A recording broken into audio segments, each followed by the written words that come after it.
Connecting to someone's story is one of the most difficult leadership skills that I believe few people truly master. Why? Because it asks something deeper of us. It asks us to be steady, that we are present, that we listen not just with our ears, but with our eyes, our heart, and our soul. It is to listen for what's not being said, to listen so the person sitting before you feels heard. I have met very few leaders with this superpower. And Grace Ho is someone who carries this rare ability. When you sit down with this woman, you feel like you are the only person in the room. There's no rush, no performance, just her full presence and attention. I wanted to find out, what was it that brought her to this place? Is this something she's always had? Or has it been cultivated through experience? I wanted to find out if this is something every leader can commit to developing. So I'm excited for this conversation. How are you? Oh my goodness, Suzanne, very excited for this conversation. I think you've pinpointed something that could have a profound impact on so many lives, whether that be personal or professional. Absolutely. You know, one of the things that struck me, we talked about a week ago, Mm. and every time I get on the phone with you, it is like a reunion with an old friend. And when you think about it, we have not seen each other like more than a handful, maybe more times. Yeah. But Yeah. every time we connect, it just feels deep and soulful. It just feels like I walk away full, I walk away abundant, I walk away feeling seen, heard, encouraged, recognized, and that's a rare thing. And I truly think that when I think of you, Grace, I think of this is the gift of this woman. So I guess I want to start with when did you first realize that people feel seen by you? Hmm. Um, it it makes me think of a story that someone once shared with me. Do they smile when you walk in, or do they smile when you walk out? Uh, when when it's I I think each person has an innate desire to be valued and valuable, to be Hmm. recognized, to see them great, so they show themselves great unto the world. Ralph Waldo Emerson. I mean, this like every day we have an opportunity to extend a gift to someone that costs us nothing and actually is reciprocated as we give our time and attention and love and presence to someone. They're Hmm. sharing their wisdom, their knowledge, their insight, their perspective, and they're reflecting a gift back unto us. Yeah. That, and I heard that from a woman. She actually resides in Canada as well. She is the CEO of a coaching organization called the Worldwide Association of Business Coaches. And she shared that with me. She and I were having this conversation, and she said, and I shared with her, I said, if coaches only knew um, what a gift they were receiving, if we only knew that, we would probably bless our services forward. And she and I were having this banter back and forth. And I said, because imagine tapping into someone's greatest wisdoms, greatest insights, simply because we were willing to ask the question and be in the moment and hear the response. Mm. I know for myself, as I think of mentorship and coaching, I always say to people, I feel honored that someone would choose me with their most precious gift, their an idea, right? Someone is willing to be vulnerable with their struggle. Someone is going to willing to be vulnerable in terms of where they're stuck and where they want to go, and all those pieces that in many ways seem intimate and precious, and yet they chose me or you to just open and share. And so for me, I think it's that gift that has me kind of go, I must honor this moment. Yes. And they see you as a safe space, a trusted, valued, um, I would say like collaborator, Yeah. where they know that if I share this, it's going into a safe well. Um, and as a coach, being a space where it is also a vault, where when people share it with you, you're not going to be posting it on social or sharing the news far and wide Right. globally. You're a safe container for that. So I think it's that willingness that to pause for a moment. I think sometimes we think that speed listening Hmm. or catching, multitasking and catching glimpses of the message makes us faster, when in reality, it damages our credibility, trustworthiness, a desire to come back and to reconnect because it's, Hmm. thinking about a person that doesn't listen or doesn't give presence. How excited are we to go back and to repeat what we said before? Or how excited are we? Does it really matter? Does my message matter? Does And what's going on for me matter? Yeah, yeah, yeah. You're talking about presence, right? Being in the moment. And I remember when I used to teach sales, one of the things I would do is I would have people role play. And in the middle of role play, I would stop and go, "What was the last thing she said?" And invariably people would go, "I don't know." And I'd say, "You don't know because you were preparing what you were going to say." And so, what allows you to be so present that you're not running forward in preparation? You're not multitasking. You are in this moment like it's all we have. Where do you go? What happens in you? um, well, first thing first, uh, I am thinking about respect Hmm. and um, respect for you as a woman and as a human being, Suzanne. Hmm. When I would go into spaces and I'd be facilitating and I'd be teaching, I would ask people, their name, how long they have been a part of their profession, and what their vision and hopes are for today as they move forward. I would never ask them for their title. Hmm. Some people came to me at one stage and they were like, I just am curious, what is it about, why don't you ask for the title?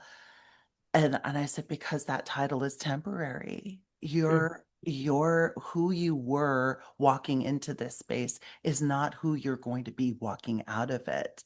And the respect is not about the title you possess. The respect and the love for you is that the people that were meant for the message will show up. And when the teacher is ready, the student will appear. And then when the Hmm. student is ready, the teacher will appear. Yeah. So respect was what is coming to mind as you were asking that pertinent question, and that and a love for the soul that's before you. Mhm. It's interesting that you talk about position and title. I've been doing a lot of work and thinking through um, how we give a higher level of respect when we think someone has a position and a title, or we get intimidated when we think someone has a position and a title. And in those moments, it's almost like we're relating to the position and title and not the human. And I think when people are in struggle, it is the human in them that's struggling. It is not their title. It is not their position. It's not their role. It's not their bank account. It is the human. And I think when we are able to be present, we are attending to the human regardless of whatever else they have, right? Because as you said, those things are temporary, but where we go, our heart, mind, and soul goes. Yes. And therefore so important to attend to the thing that we're taking everywhere. Yes. Mhm. Yes. I, and cultivating that. I Years ago I was in Australia and a woman sat before me in a small group of people and she said, I'm feeling so lost and I'm feeling so disappointed. And it was such a profound experience in my life because as she began to share, Suzanne, she said, I um I had such a purpose. She had worked for Richard Branson for many years. Talk about Mhm. title, talk about Yeah. respect. And she was needed.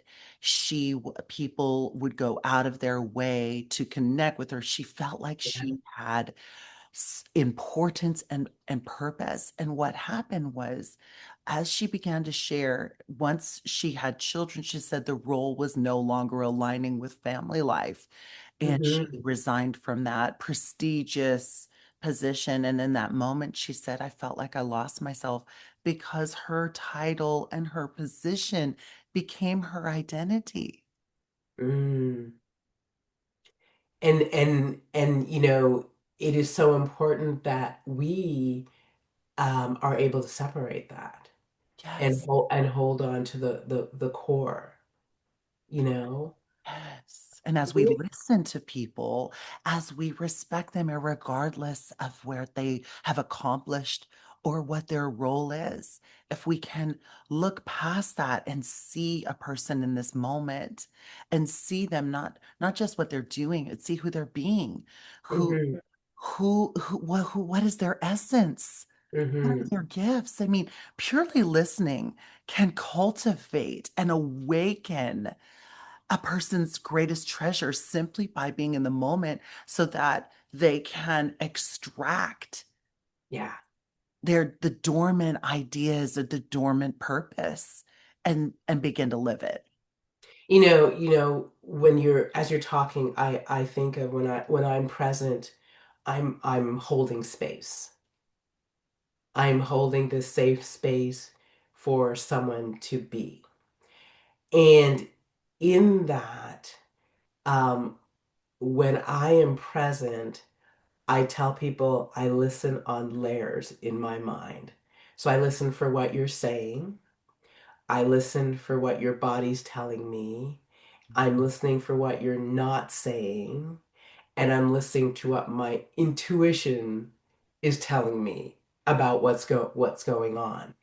And I can only access that when I'm here in the now. And I know for myself, when I'm truly present, it's almost like everything around me falls away, and it's this. What is it for you? Gosh, I'm just thinking about ha- that is a superpower of yours, Suzanne. It is a major gift that I think is so unique. Therefore, it you shine bright in Mm. space. Uh, I years ago I would think, many people when they go out into the marketplace, they see it as like more is more, Hmm. quantity over quality. Yeah. And in this space of being connected, it is quality. It's quality over the quantity. Yeah. Um, expand on that for Yeah, everyone that's it listening, has because I think people are going quality over quantity. What's she talking quality over quantity. Yes. Well, you know, I'll give you an example. I was at an event and standing it before a gentleman, and he would look at me and then he'd look around the room and then look at me and then look around the room. And I stood there and I smiled and I said, I can see you're very passionate about meeting many people in this space. And I opened my body language and I presented the rest of the room to him. about? So, making a quality present connection that leaves a lasting and lingering impression on Hmm. someone is far more profound than can I get your number and can I give you mine? Hmm. Can I get your number and can I give you mine? They will likely toss the card. They'll likely be underwhelmed Yeah. by the experience. And there's really no connection point that would make Hmm. them feel inspired to take the call, to welcome and invite for the coffee, or to really sit with one another Yeah. and Yeah. continue the conversation because it was a quantity over the quality. And a lot of and continues to be a lot of the success that we've experienced over 25 plus years has all been through word of mouth. Why? Hmm. Because, and this is the key, is that and I think that this is a gift that you have, Suzanne.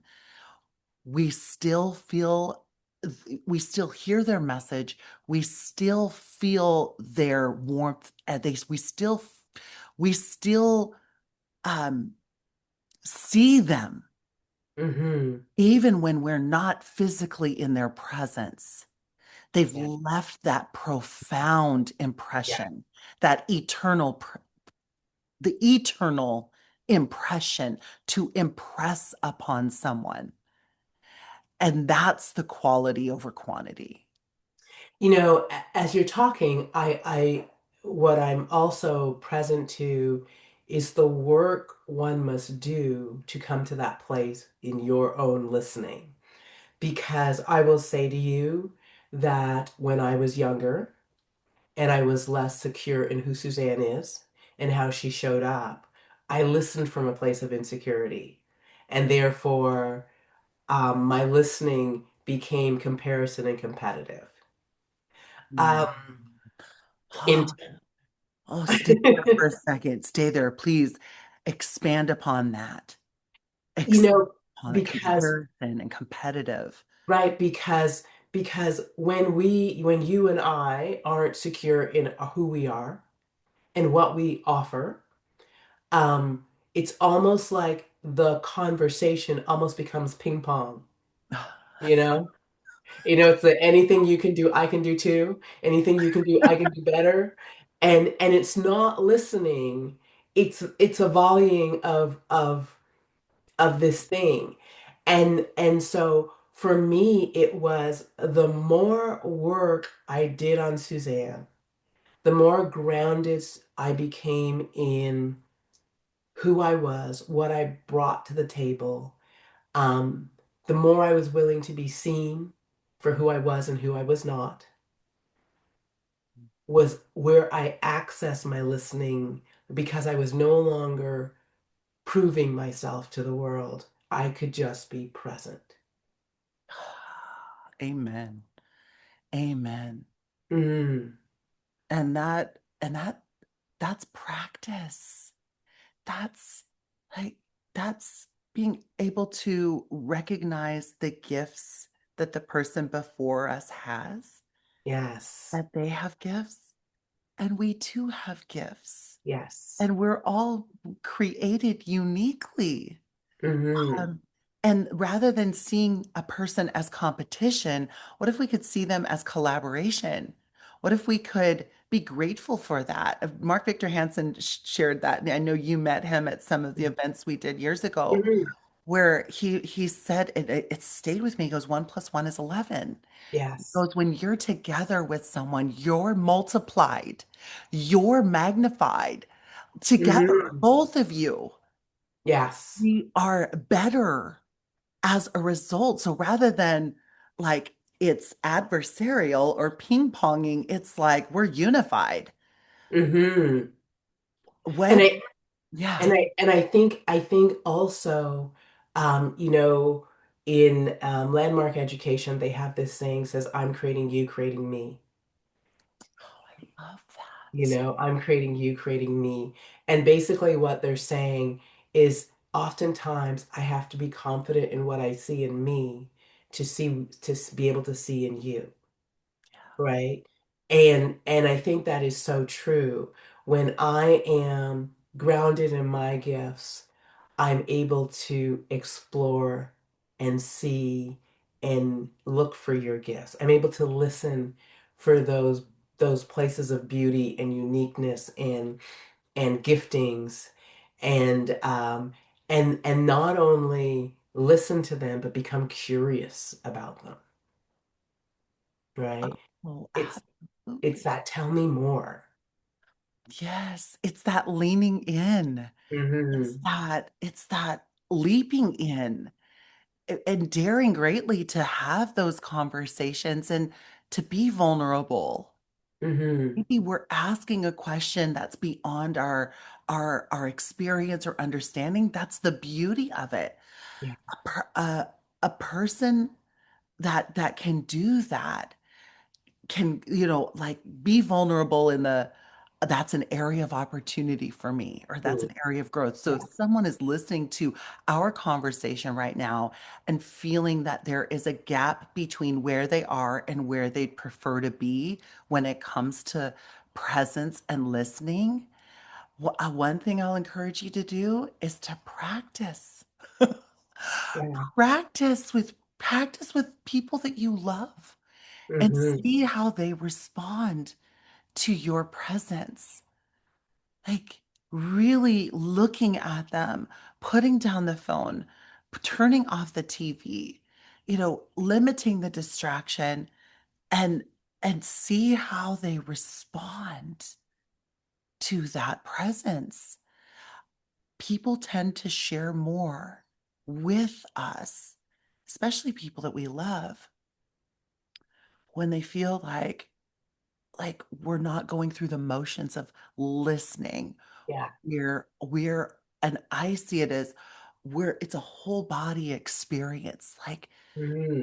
like tuning in, tuning into like as you said, the words and the meaning behind the words Yeah. and the feeling behind the words and then imagining what they've experienced based on what they're sharing. And they'll share more with you. And Absolutely. trust will be built. Love. Yeah. Relationships are nurtured that way. I, What do you you know, it's so what you're saying is so key. And I know, I remember, a lot of times when you're on the phone and realizing that I could hear energy change when I'm on the phone.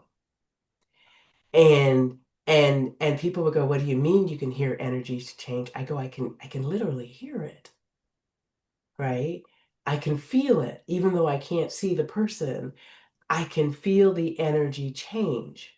And I think it is what you're talking about. It is when you tune in to a place where you're present, where the breath changes, the pauses get longer, the silences get longer or erratic.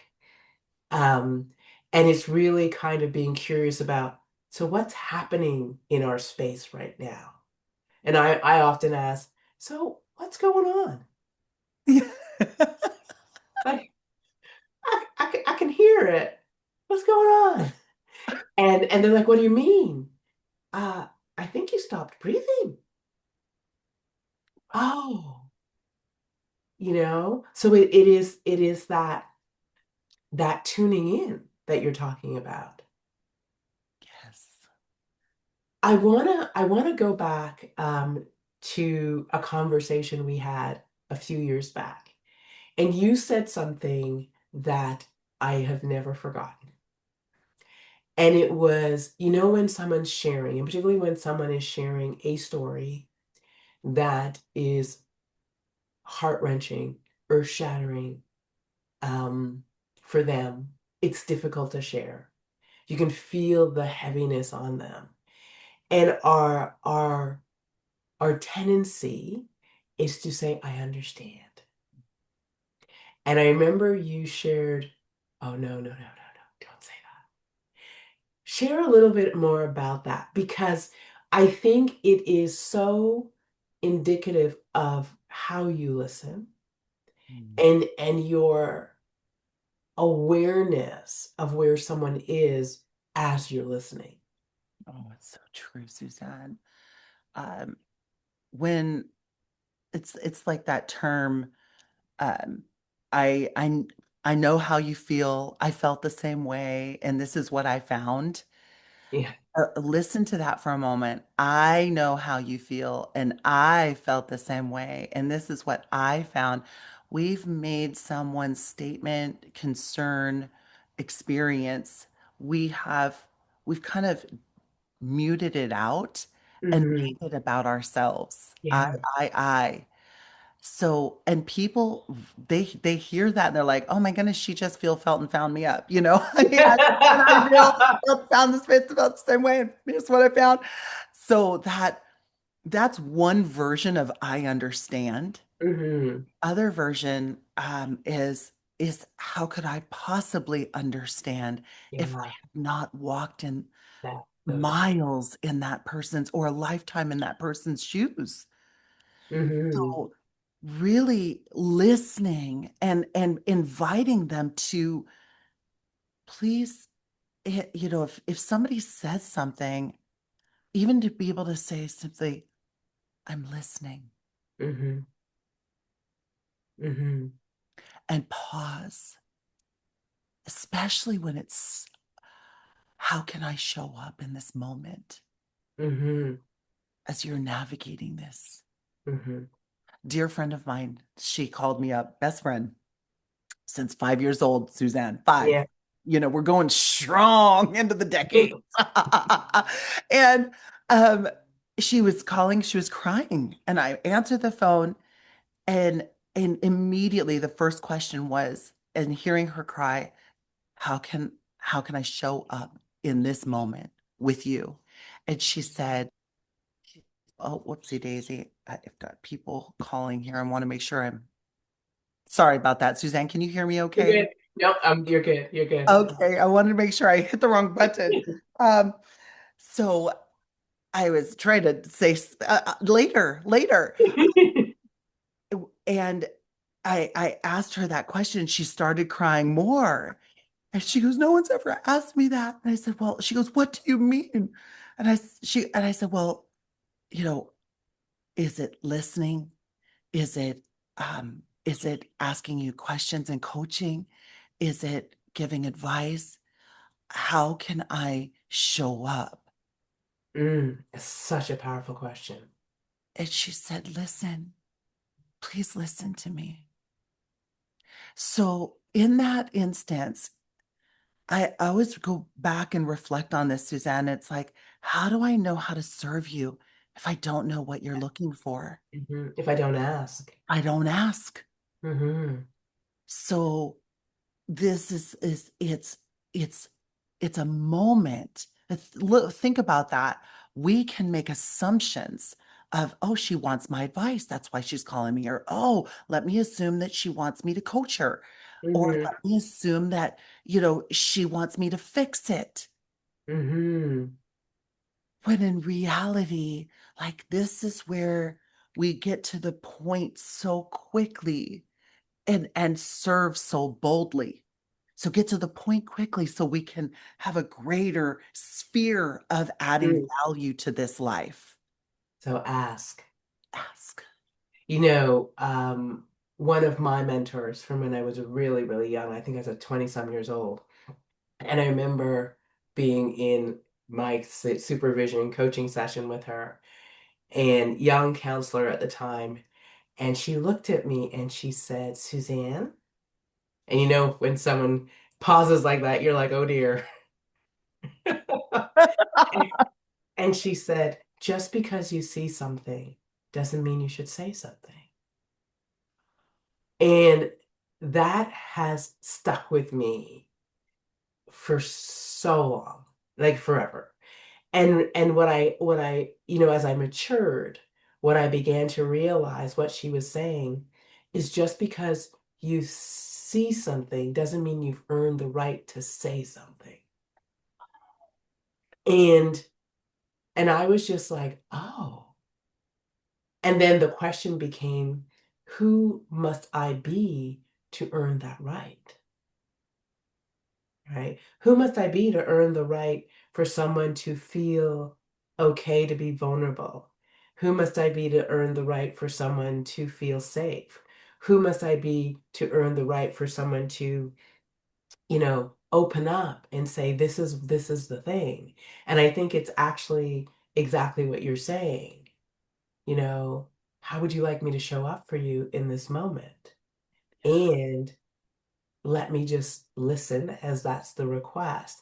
And I think it's those moments of listening that you become the trusted place where they go, okay, now I'm ready for the next step. I'm ready for you to say something, Yes, I you love know? that. And earn that right to say And something. yeah. Wow. And and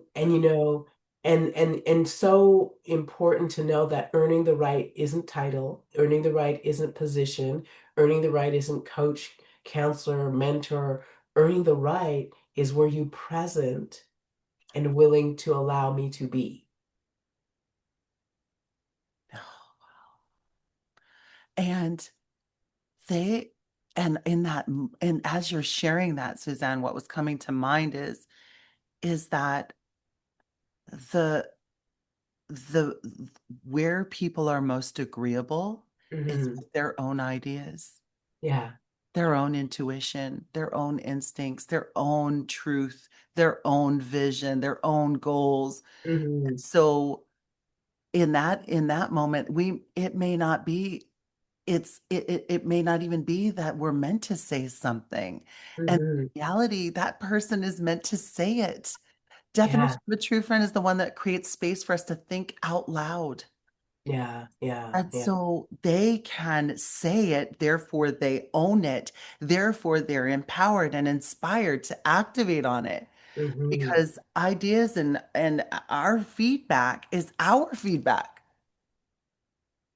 And it may not be their truth. Yeah. Yeah. One of the things I want to kind of talk through is when is story useful and when it's not.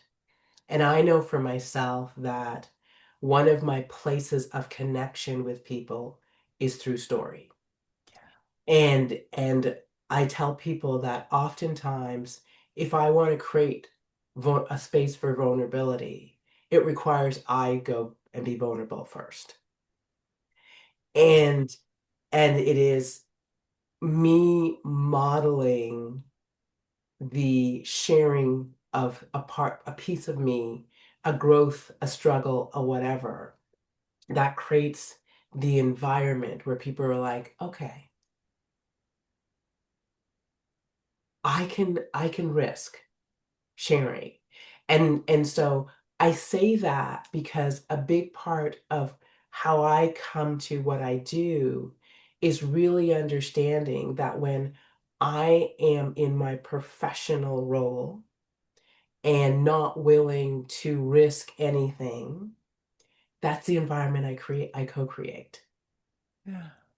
Yeah. And so I just wanted, how you come to that because I think our connection has been a lot through the sharing of stories and the sharing of moments. And it's one of these things you share and then I go, "Oh."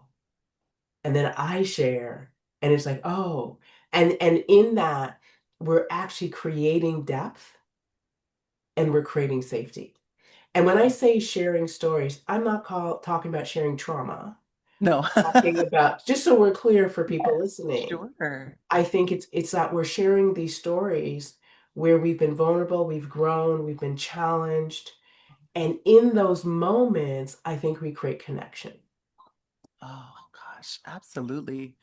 Absolutely. Like I think I think it's interesting that you share that because it's it it's it's the human side of our connection and communication and that maybe maybe it's we we have exercised this skill and practiced this skill and strengthened this skill because maybe in some phase of our life we didn't feel we were receiving what we're now giving. Yeah, yeah, So we can identify and distinguish between what it feels like to um, one not be vulnerable or be vulnerable, what it is to not be heard or to be heard, those distinctions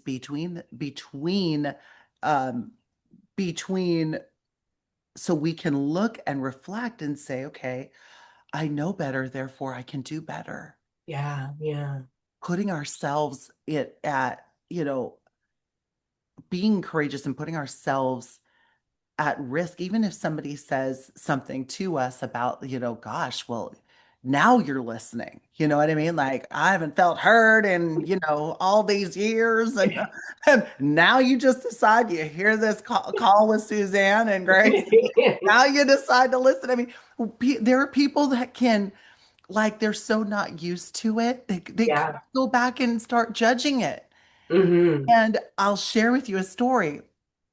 I was in talk about stories. I know you and I love stories, Suzanne. Yes, We, we we do. could we could story y'all out. I mean, we're packing All stories. right. Little sack that we got, a little knapsack of stories. And as you were saying that, I'm like, oh, I have a story I need to share. Go ahead. And it's true though. And again, like that is getting in the ring, as Brene Brown said, getting Yeah. in the ring with listening, getting in the ring with asking questions, getting Hmm. in the ring, putting ourselves in, we're stretching ourselves in places. That's where our greatest growth happens. So share with you this quick story. I was in Miami and this lady, I had known her for a bit, and she was at an event and she stood up and she was like, Grace, in front of hundreds of people. Grace, here in Miami, if we talk like that or we do that, people are going to think we're weird. She was serious. And, Yeah, yeah. and I said, "Thank you so much for your statement and for your share. Which would you prefer? To be weird and successful or the same and mediocre?" Oh dear. And she sat back down. And So and pondered, I imagine. and pondered and with love. It wasn't sarcasm. It was Mm-hmm. a distinction. Would you prefer to be weird and successful or the same and mediocre? So again, it's, yeah, It's please. such a great point because I think, when we risk, like, I remember the last time I spoke and I shared a story from the stage, as I do, and I told a story about when I was financially upside down, which is one of the stories I told. And I remember going back to my seat where some of the trainers, and one of them looked at me and she said, "Wow, that was effective, but I could not do that." And I thought, huh. And she said, "I don't think I can be that vulnerable." And for me, I always go to the place that I'm here to be used, right? In this moment. And I'm always asking myself, where can I take the audience to create connection so lessons land, right?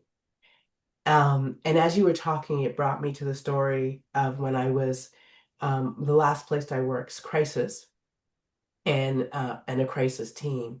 And we had just dealt with a crazy, scary crisis. And so at the end of the day, we're debriefing. And I say to this room full of women, how many of you were scared? And they all looked at me and said, no, no, mm-mm. And I looked at them and I said, y'all weren't scared? And I said, I was scared. I said I was scared because I didn't feel safe. Mm. I was scared because I felt uncertain. And I said, if you weren't afraid to a certain extent, I'm concerned. And what happened in that moment, it was like it broke. And what I realized was no manager or supervisor had ever talked about being afraid in those moments where things get crazy. Therefore, they had never been given permission to be afraid. Wow. Yeah. Oh, And so it was through, and that's a short little story. It was yes. a question, Yes. right? And in that, my vulnerability created the space for them to say, oh my gosh, yes, I was afraid. Wow. I thought someone was going to get hurt. And it opened the door for us to talk about fear being our protective mechanism and not reacting from fear, but being present to it because it's the thing that tells you, okay, be careful, step back, all these different things. And it opened up such a huge conversation that created this space for people to come at the end of the day, unpack and go home versus not unpacking and carrying it home. And so I say that because our willingness to share those moments and lead the way with our own vulnerability and our little droplets of stories, as you and I like to tell, um, they not only create space, but they open the door for non-judgmental listening. Yeah. Yes. Yes. And people resonate. They resonate. And even to even ask someone, what is your story? Hmm. Resonate. They they resonate with that. Like people are it's like, okay, she's human. He's Hmm. human. They have experiences, but even just being interested in someone's story, what you can learn from that, what we can glean from that. And when as you were sharing that, I was thinking the story in their mind was there's no time or space to say you're scared, even if you are scared. To There is permission to recognize the fear in the moment, Hmm. and now we're going to come up with a way to address that fear and unpack it so you leave it here versus Yeah. home.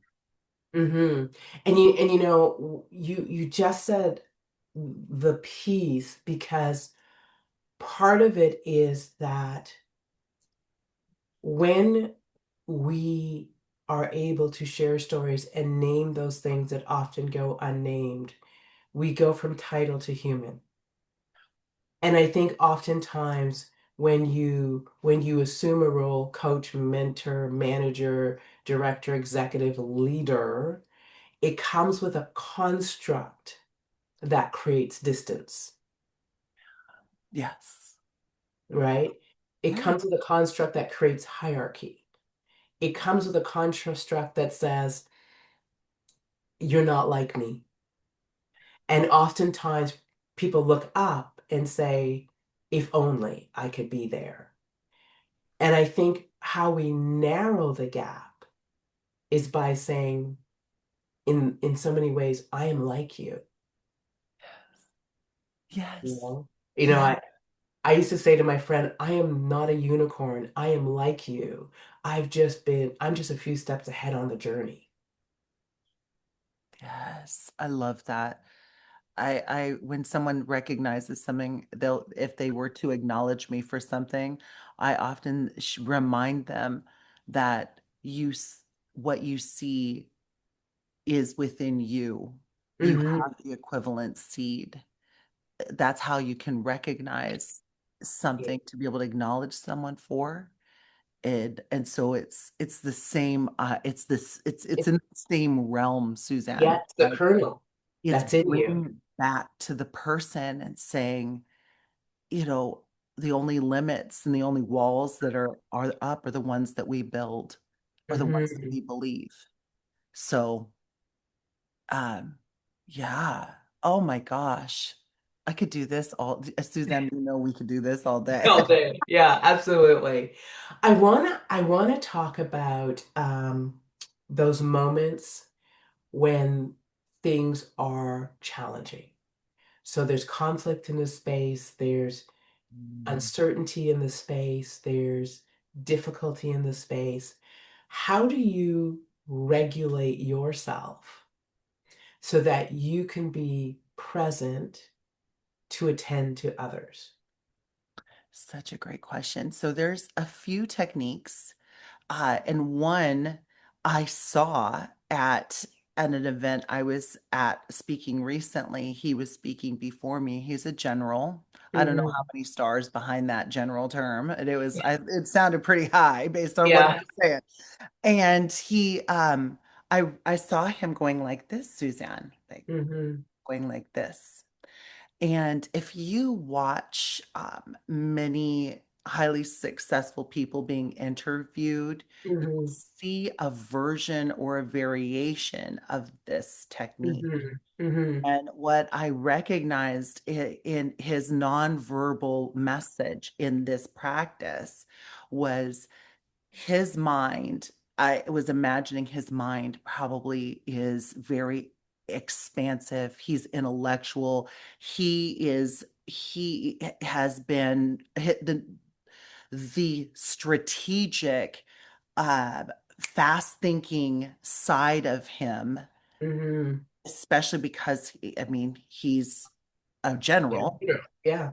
is to make decisive decisions and to constantly evaluate the situation Right. and mobilize. And so what I was recognizing in him is that as he was doing this, he was probably contemplating a variety of things, but using this technique to stay in the moment. So Mm. oftentimes people feel scattered, they feel stretched, they feel pulled and tugged in a variety of different directions. If you do, I want to encourage you to use your body gestures, use your body to punctuate your message and bring your hands into center, which helps to bring your thoughts into center, your body into center, and into presence. So this is one quick technique that you can apply. And I mean, maybe you're not bringing it here, but you're putting it, on your lap. So it's your hands aren't and your gestures aren't a distraction to your message. Just something that supports that centeredness. So physiology is the key that I wanted to share with you. Another technique as things are running, happening, things don't go according to plan. There's a few things. Number one is asking myself questions. One strategy in its opposite. So there's sabotaging and then Mhm. there's a sage or ally perspective. I learned and studied this from a gentleman by the name of Dr. Dr. Shart. His name is Shamin. Shirzad Shamin. He wrote a book called Positive Intelligence. And we can we have tactics for sabotage and we have tactics for sage or ally responses. And one of the techniques for an ally responses is what is the gift and opportunity? Every situation and circumstance Yeah. presents a gift and opportunity. Every situation. So, what am I saying? What questions am I asking myself? Mhm. What is the most loving and conscious message that I can relay to me in this moment. Yeah. Because if our vessel is on empty, anything we do and say could be weapons of mass destruction. So recommending these brief strategies of what would be a question that I could ask myself. How am I feeling around this situation? What are some of my thoughts around this situation? So you can balance the logic and emotion. You're balancing out those the left and the right brain. Mm-hmm. Um, and then there are uh even using this gesture, like if there's like giving yourself a quick timeout, Right now, yeah. not a technical. The technical comes if you You don't give yourself a have timeout. a You know what timeout, I mean? yeah. Like just giving yourself a timeout and a pause. Mm-hmm. And there are many people that are like, I want to hash it out now. Let's let's get this over with. Versus let me pause, let me ponder, let me Mm-hmm. contemplate, let me maybe it's prayerful contemplation, maybe it's meditation, maybe it's it's resetting and recalibrating, maybe it's going for a quick walk, maybe it's using some breathing techniques where or putting your hand on your heart and feeling the sensation of the beat of your heart. That is Mm-hmm. another mindful a mini And and and mindful. and being and helping it slow itself down. Yeah, Yeah, yeah. yeah. Those You, were a you, lot of moving parts there, Suzanne. And it just, when you asked that question, it was like all these things started going ding, ding, ding, like fireworks. Ding, ding, ding, ding, yeah, ding, ding, yeah, ding. yeah. But in it's so key because I think one of the pieces is to for me it's breathe and pause. First thing, breathe and pause. And the same team that I used to work with, one of the things I would say to them is crisis and intervention are two very different things, right? So our first thing is to de-escalate the crisis. And sometimes de-escalating the crisis means I need to go for a walk. I need to take a beat. I need to stop and breathe. Let's regroup tomorrow. Because we all know in our being, in our bodies, those moments where the next thing out of my mouth is not going to be helpful. So I need to step away. So I think it's that first breathe and assess. Where am I internally, is what I'm hearing you say. Yeah, Yes. Yeah. whether it be, for me it's breathe and feel my feet on the ground and kind of bring myself into the ground, ground myself. Like I think it's often like I got to come back into my body because when I'm angry, I'm like kind of up here. So come back into my body, ground myself, let my feet hit the ground and feel it present, breathe. And then ask myself, am I able to have this conversation right now? Am I okay? Mhm. Right? The other thing, I'm also hearing you say is is how do I turn this situation into solution? Yes. That is so key, you know, to one listen from a place of solution and communicate from a place of solution. And I think you get to that by asking those questions. For me, I'm like, what is this? What am I supposed to learn? How are we supposed to grow in this moment? What is the gift in this moment? I am my anchor to stop myself is this is all perfect and it's happening for my greater good because there's something I'm supposed to learn right now. And that is how I kind of go, okay. And I remind myself, I don't have to like the situation, but there's a lesson for me. Mhm. Mhm. There's a gift for Oh, me. There's yeah. an opportunity for me. Thank Okay. you.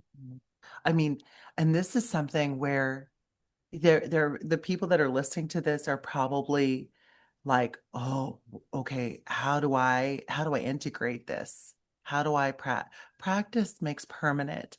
Mm-hmm. There's and and may I invite you to re-listen to this, Mm-hmm. and continue to re-listen to it, because you may draw upon one gift today and begin applying it, and then you can come back, re-listen, and draw upon another gift Mm-hmm. and go to reapply it. And I agree with you on the breathing and the pausing. I mean, there's a quick technique that I like to use. And I've taught my children this, I've taught others this. It's the ABCD technique. And I you made it that way because I'm like, people can remember the ABCD, right? A, you've got my attention. So whatever is happening, this has my attention. So if it's around me or if it's even within me, A, you've got my attention. A. B, breathe. And sometimes it's that full breath, because you mentioned that when sometimes when people go into panic mode or crisis, they stop breathing. Mm-hmm. And the body is not thinking clearly when it doesn't have the breath. So B, breathe. C, count. 1001, 1002, and for special occasions, 1003. And then D, I get to determine how I respond, That's because awesome. mindful, conscious, heart, soulful response, ABCD technique.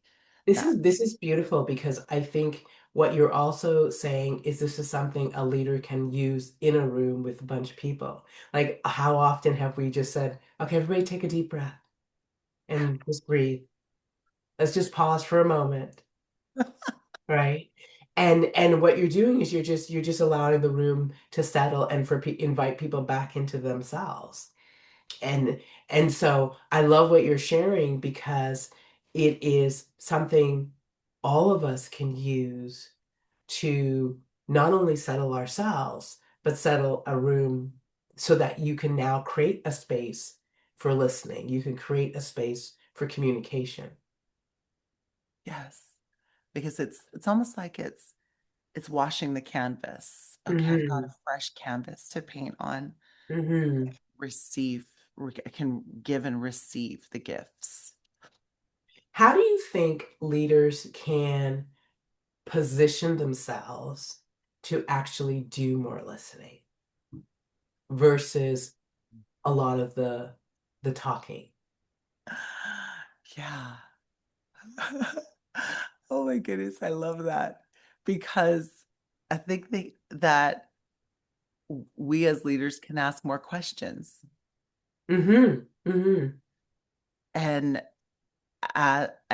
when there's a response, ask another question. Hmm. I learned this. A gentleman, there was a book that was written years ago. And this man, in the process of writing his book, went out to interview people unsuspectedly on planes.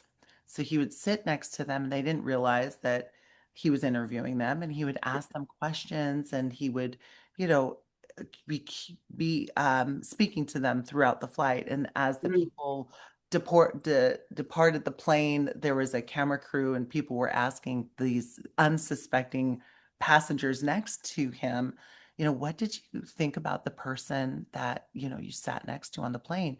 And time again, flight after flight, they would say he was one of the most interesting people we've ever met. Yeah. Yeah. Yeah. Yeah. Yeah.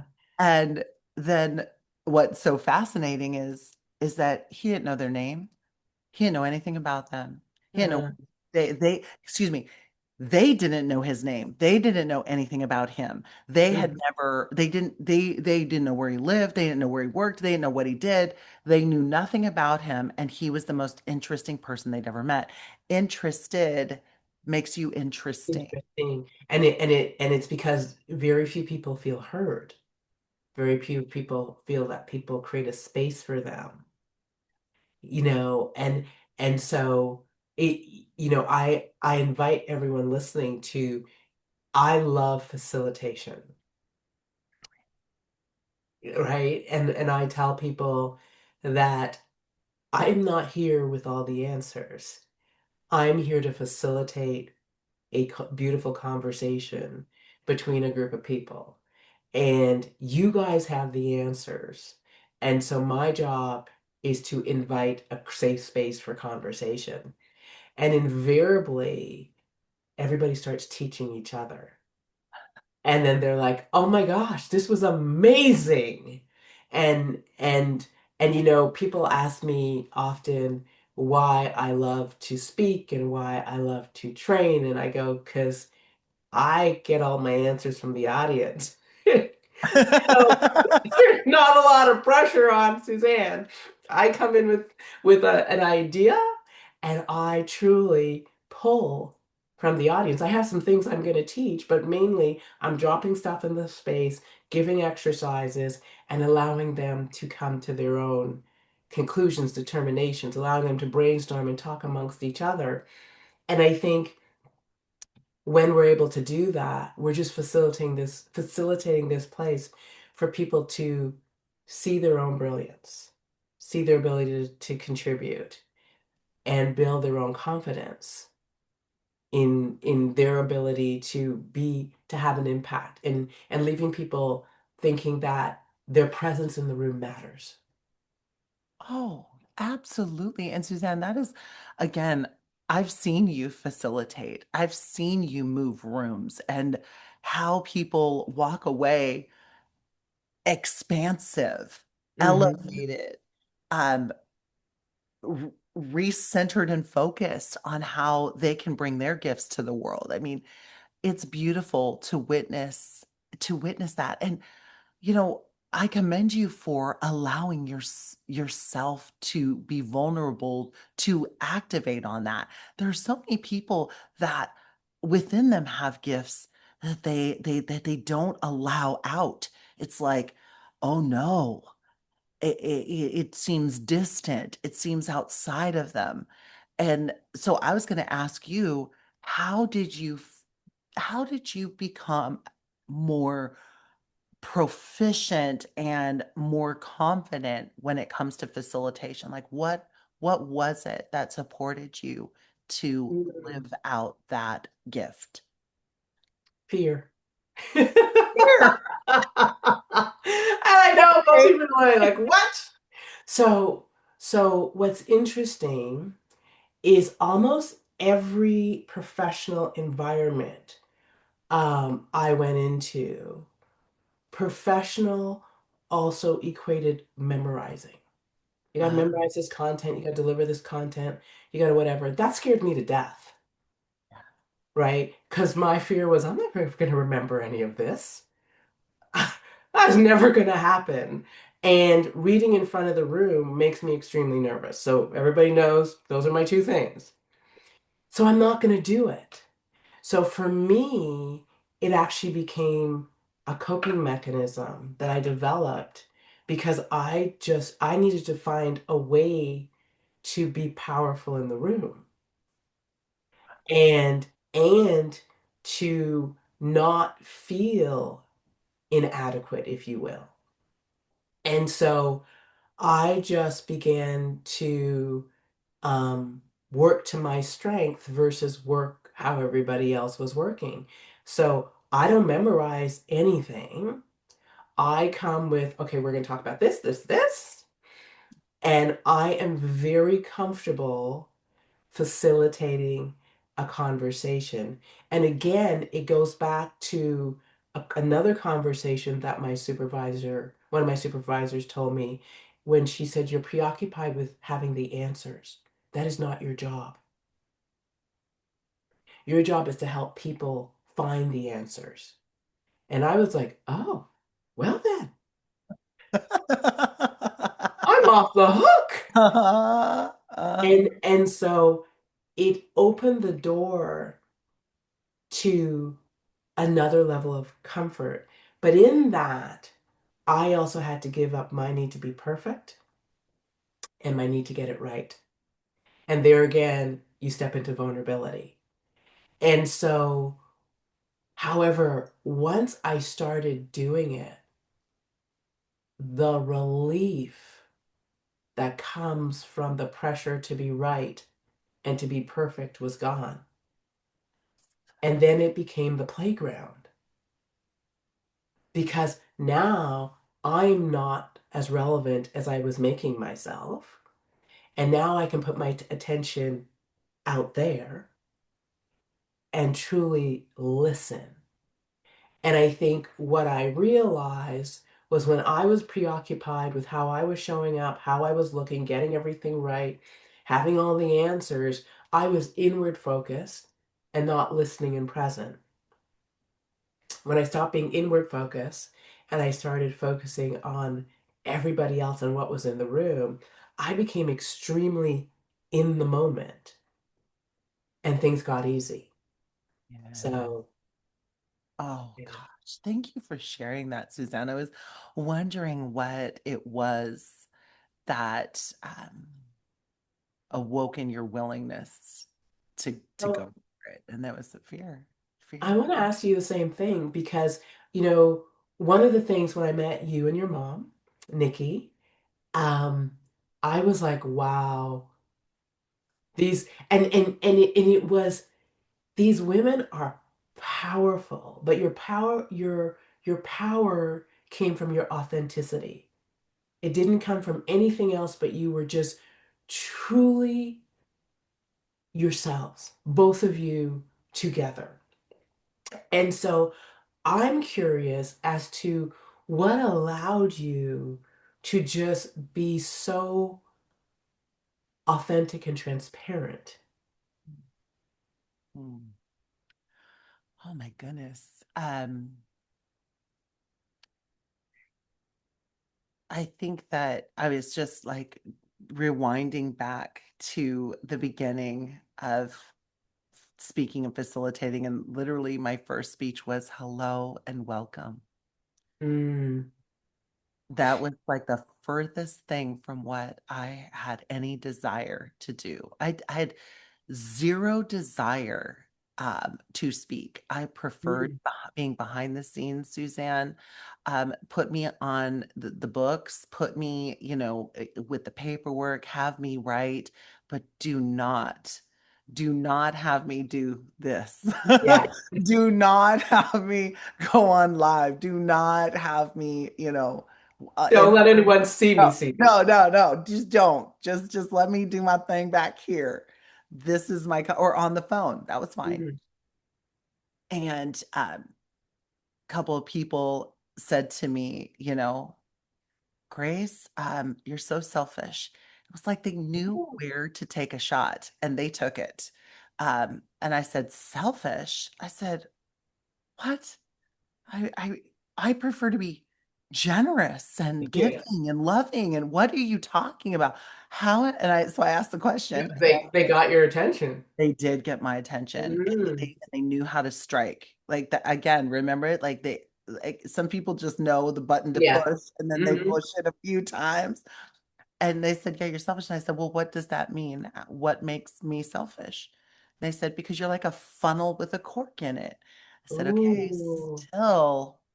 What what's do that you mean? mean? I'm not tracking with you. They're like, people share with you. They share with you things that they would not share with anyone else. And they share with you what they've done and how they've done it and what was it that has given them the extra edge that took them from from a life of getting by to a life of choices and Hmm. freedoms.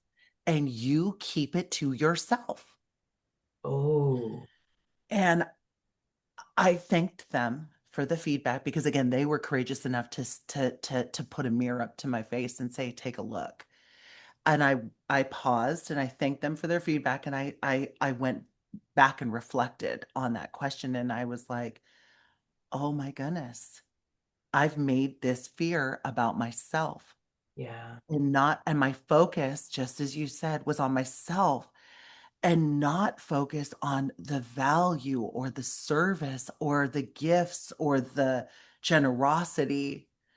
I wasn't focused on how that would bring impact to the people. Uh, So once I pivoted my focus from myself and my temporary fear that I was feeling in the moment and focused on the value that I could bring to someone's life and how one experience or one maybe it was one thing that they may have heard a million times that they heard it again and it was that one thing The that different was thing.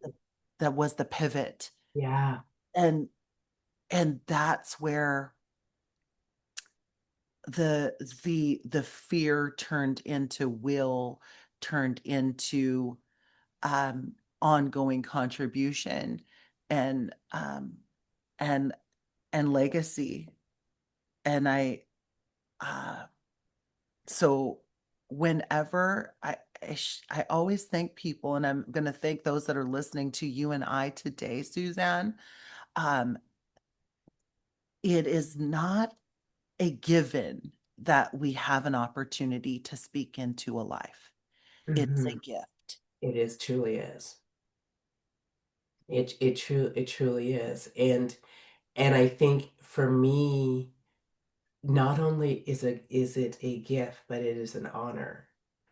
And so to honor the person's willingness to allow me to witness is to be fully, fully, fully present. So as we're wrapping up,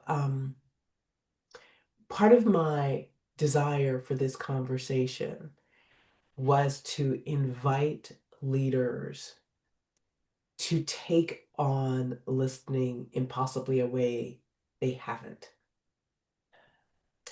and to listen with their whole body and listen with their own vulnerability.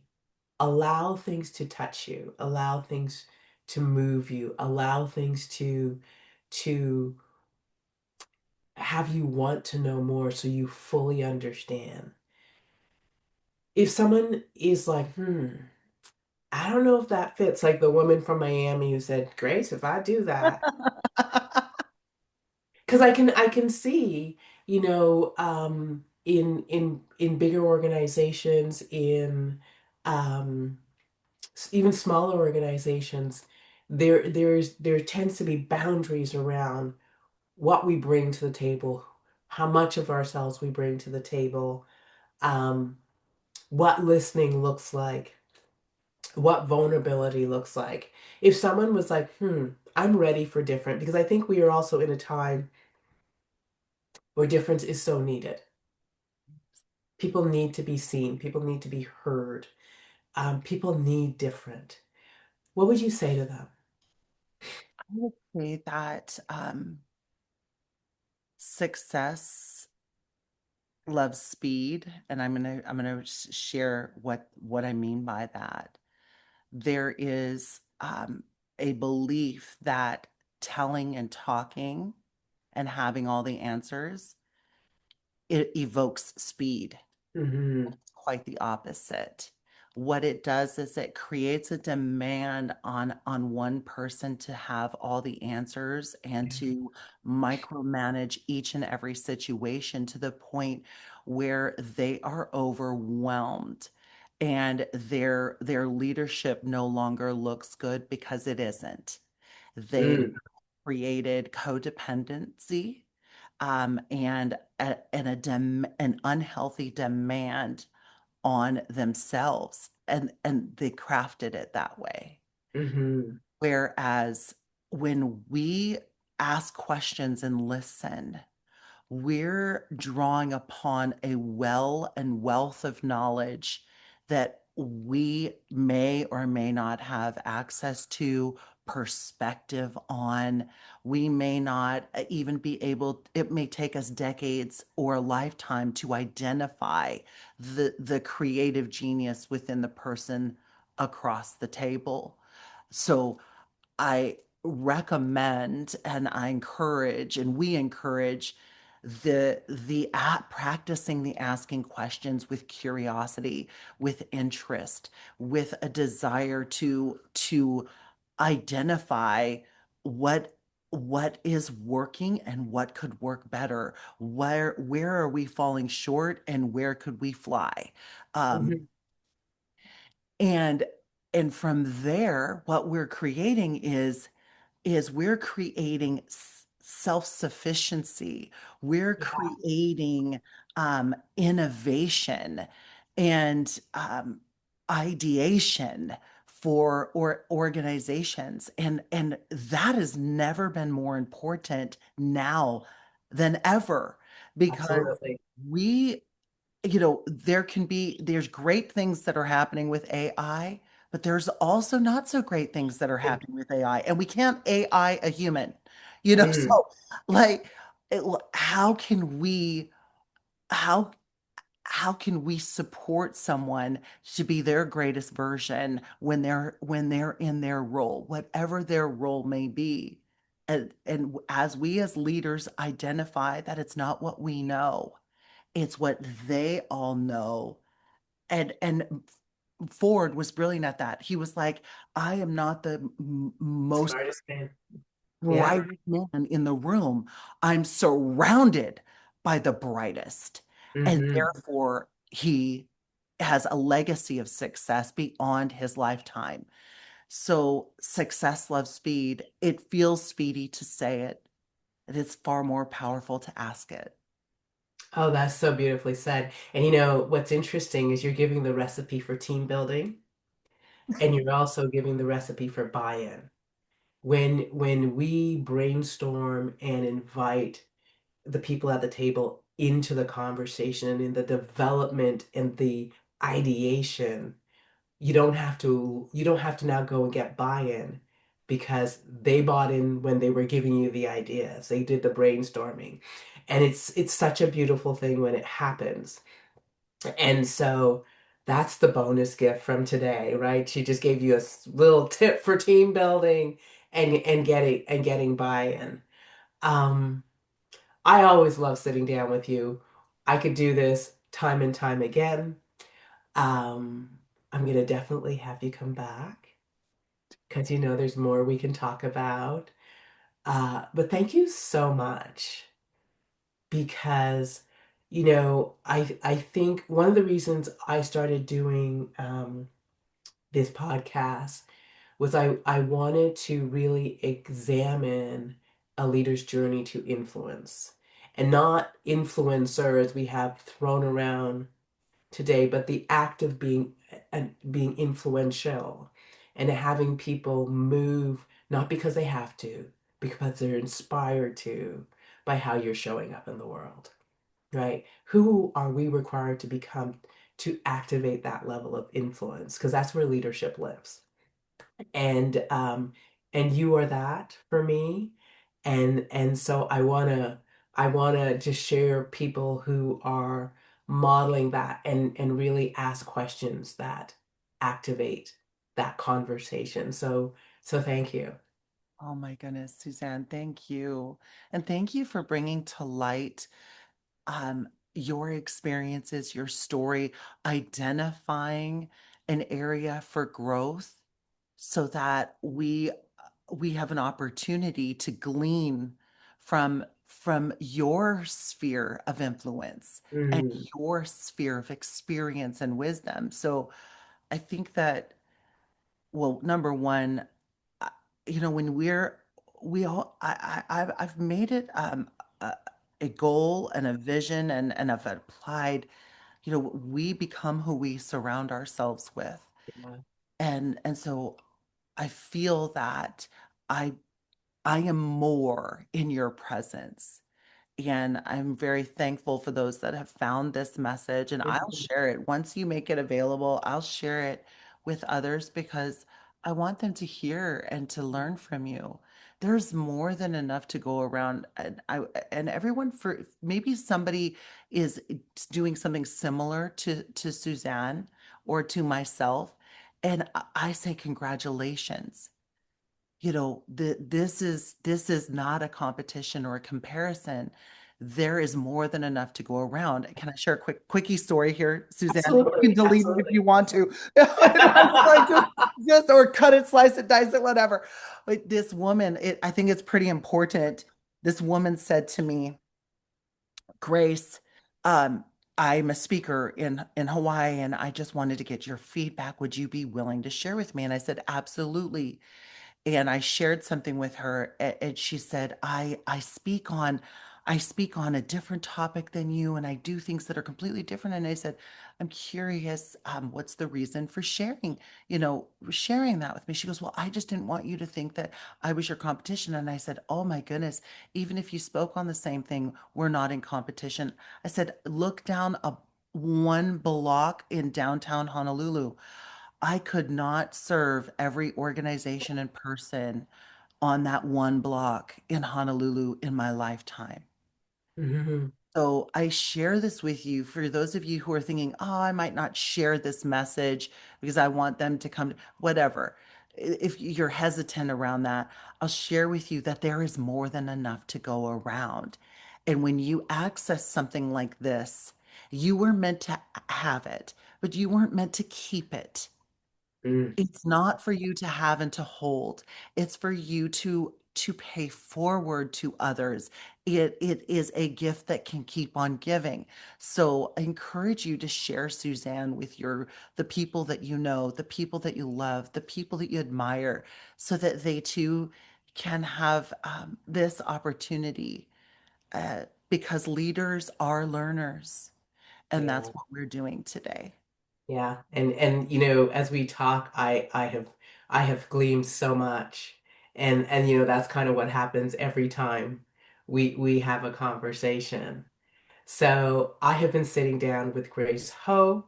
You have been listening to the Influencer's Journey show. For more grounded conversations on thought leadership, mindset mastery, and emotional intelligence, follow us where you get your podcasts. Until we meet again, please know you are brilliant. Know you are oh so very special. And we do this work because the world is waiting. Blessings, and we'll see you soon.